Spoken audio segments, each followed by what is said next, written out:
ধন্যবাদ সবাইকে, একে ব্লগে আপনাদেরকে স্বাগতম। আমরা যাচ্ছি আজকে বগুড়ার ঐতিহ্যবাহী আলুঘাটিতে। বগুড়ার সালমান হোটেলের যে আলুঘাটি, এটা অনেক প্রসিদ্ধ আলুঘাটি। এটা যারা না খেয়েছেন তারা বুঝবেন না। আমি আর আজিজুর রহমান ভাই দুজন আছি, আমরা আজকে যাচ্ছি। আমরা অলরেডি রাস্তায় বেরিয়ে পড়েছি, এখান থেকে ব্লগ করা শুরু করলাম। খেতে কেমন এবং কি কত টাকা খরচ হচ্ছে, কীভাবে যেতে হয়, সকল ইনফরমেশন আপনাদেরকে এই ব্লগের মাধ্যমে জানিয়ে দেওয়ার চেষ্টা করবো। রাজেশ ভাই, আলুঘাটি সম্পর্কে আপনি কিছু বলবেন নাকি? আলুঘাটি হচ্ছে একটা বগুড়ার একটা ঐতিহ্যবাহী খাবার, খুবই বিখ্যাত, প্রসিদ্ধ। এটা বর্তমানে এখন ওই সালমান হোটেল যেটা বগুড়াতে, এটাতে এখন এটা হচ্ছে পাক করা হয় প্রতি শুক্রবার দিন। সেই হিসাবে আমরা আজকে শুক্রবার ভোরবেলা বের হয়ে গেছি। একটু ভোরে ভোরে বের হয়েছি, তো রাস্তায় কোনো জামলা টামলা না হয় বা জাম না হয়। এখন যাওয়ার পথে ইনশাল্লাহ আর অনেক কিছু বলা হবে, দেখা হবে, এই বলে রওনা দিলাম। তো সবাইকে ধন্যবাদ। বাকি যা ইনফরমেশন আছে আমি দেওয়ার চেষ্টা করবো এই ব্লগের মাধ্যমে। চলুন আমরা আলুঘাটি খেয়ে আসি।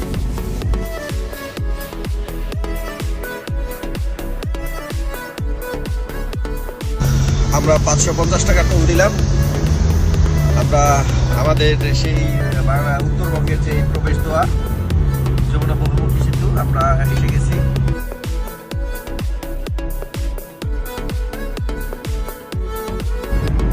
আজিজ ভাই সুদক্ষভাবে সুনিপুণভাবে চালিয়ে আসতেছে। আমরা মোবাইলটা একটু উপর দিকে ধরলেই গাড়ির যে অবস্থা, এই গাড়ি নিয়ে সেটা তো ছড়াও একটা হয়ে গেছে দৃশ্য আমরা আর হয়তো বা কিছুদিন দেখতে পারবো। তারপরে যমুনা যে রেল সেতু সেটা চালু হয়ে গেলে এখান দিয়ে আর ট্রেন যাবে না। আমি যতটুকু মনে হচ্ছে এটা আপনার রাজশাহী এক্সপ্রেস লোকাল ট্রেনটা। আর অল্প কিছুদিন হয়তো বা তারপরে চিরতরে আমাদের এইখান থেকে এই রেল দিয়ে যমুনা সেতু দিয়ে আর রেল যাবে না, যেহেতু পাশেই যমুনা নতুন রেল সেতু হয়ে গেছে। আমরা এখন বগুড়া আর শেরগঞ্জের মধ্যবর্তী স্থানে চায়ের হালকা বিরতি দিলাম। আর একটু কুয়াশার সাথে দেখি একটু চা খাওয়া দরকার। কুয়াশার সাথে একসাথে একটু মিলিয়ে চা খেলে শরীরটা ভালো লাগবে। এই যে আমাদের ঐতিহ্যবাহী গাড়িটা। আলহামদুলিল্লাহ, বগুড়ার দিকে যাওয়ার পথে এই ফার্স্ট আমরা সূর্য দেখা পেলাম।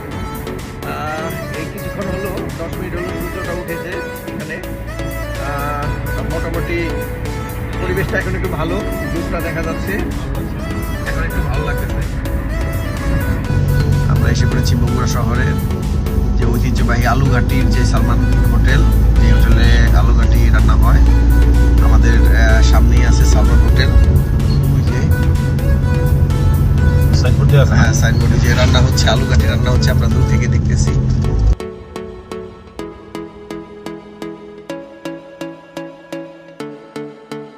চলে আসছি সালমান হোটেলের যে রান্না হচ্ছে আজকে আলুঘাটি।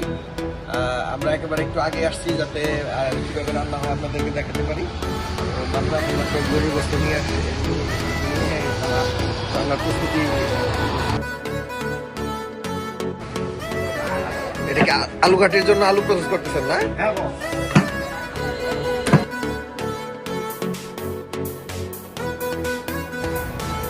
মশলা, আদা, জিরা, ধনে গুঁড়া, রসুন, কালো এলাচ, সাদা এলাচ, দারচিনি, তেজপাতা, গোলমরিচ। মানে ঘরের যেই যে আইটেমগুলো আছে ওগুলাই এক্সট্রা কোনো মশলা ইউজ করি।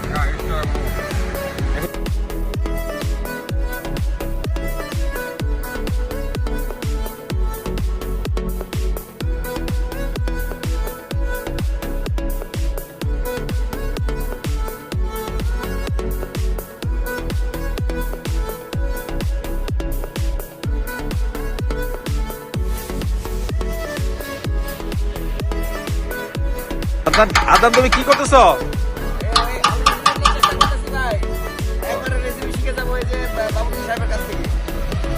এর আলুঘাটি কোথায় হবে? আমরা দিব ভাই, ধৈর্য হলে হবে না, মাত্র মশলা কষানো লাগতেছে।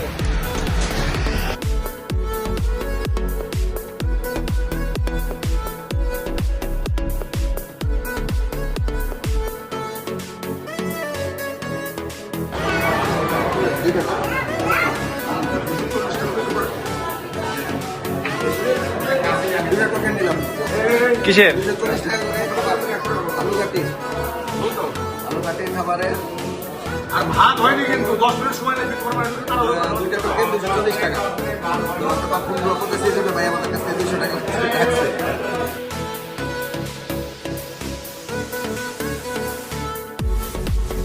আর এসেছি বগুড়ার আলু ঘাটি খাওয়ার জন্য। সেটআপ আমরা অপেক্ষা করছি, কোনো ভাত হয়নি। ওনারা বলতেছে যে টোকেন নেওয়ার জন্য, আমরা টোকেন নিয়ে নিছি আলু ঘাটির টোকেন, দুটা টোকেন নিয়েছি। তো আরো অনেক প্রচুর লোক হবে, প্রচুর লোক হয় এখানে, নাকি জায়গায় দেওয়া যায় না, এই জন্য আগে আগে বসে পড়েছি আমরা।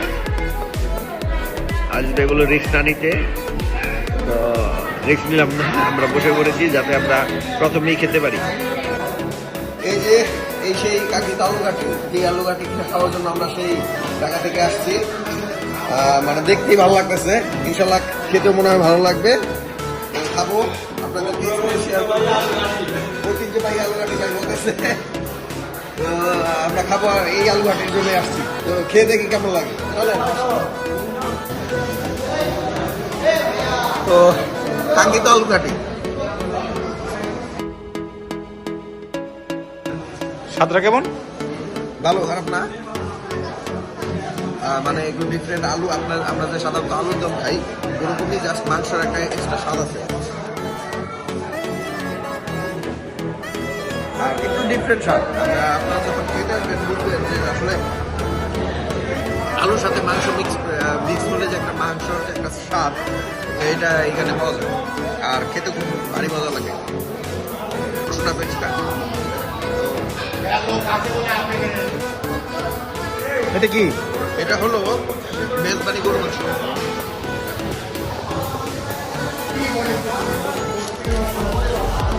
আমি আজিজ ভাইয়ের সাথে, আপনারা জানেন যে আমি চিটাং গিয়ে মেজবানি খেয়েছি।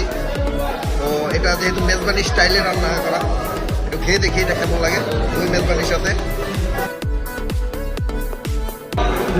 অথেন্টিক চট্টগ্রামের মেজবানি। চট্টগ্রামের মাংস না, ওই মেজবানির মতো না, কিন্তু মাংসটা খুব ভালো এবং রান্না হয়েছে, মানে খুবই সফট আর ভালো লাগতেছে ভাই। তো আসবেন আপনারা, আপনাদের জন্য আমন্ত্রণ থাকবে খাওয়ার জন্য মেজবানি এবং কি আলু ঘাটি। আলু ঘাটি তো খুবই ফেমাস, তো খাচ্ছি, আপনারাও আসবেন, আপনাদেরকে স্বাগত। এই হলো বগুড়ার সালমান হোটেল অ্যান্ড রেস্টুরেন্টের আলু ঘাটি। আমি খেলাম, আপনাদেরকে খাবার জন্য অনুরোধ রইল। খাবারটা খুবই অথেন্টিক। এই সমস্ত উদ্যোগের কারণেই যে বাংলাদেশের ঐতিহ্যবাহী খাবারগুলো এখনো টিকে আছে। আপনারা আসবেন, খেয়ে দেখবেন, আমার কাছে ভালো লেগেছে, আপনাদেরকেও আমন্ত্রণ রইল। আজকে এই পর্যন্তই। আগামী একটি ব্লগের পক্ষ থেকে অ্যাডভোকেট আদনান খন্দকার।